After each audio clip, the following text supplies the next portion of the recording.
Hey guys, welcome back to my YouTube channel, and if you're watching this video, you're obviously facing lag in your Windows 11 system. Now, I was facing this same problem and I've watched dozens of videos on YouTube and so many fixes on Reddit or Google. Anywhere I could find a solution, I tried every single thing. Now, there are many videos giving you a bunch of solutions, and not a single solution fixes your problem, so it's not a solution for you.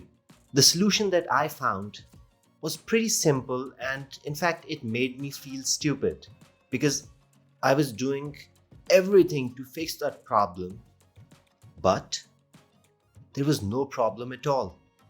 Now for the solution, let me take you to my PC screen and we'll talk about that there.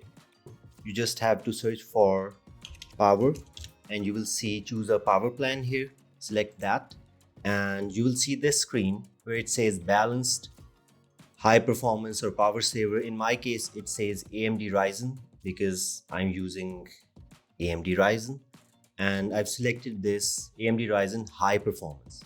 In your case just select high performance or any other option depending on your PC. Just select high performance and you're good to go. The issue is resolved. You won't face any lag anymore. If this video helped fix your problem, make sure you hit the like button and don't forget to subscribe to my channel for more videos like this one.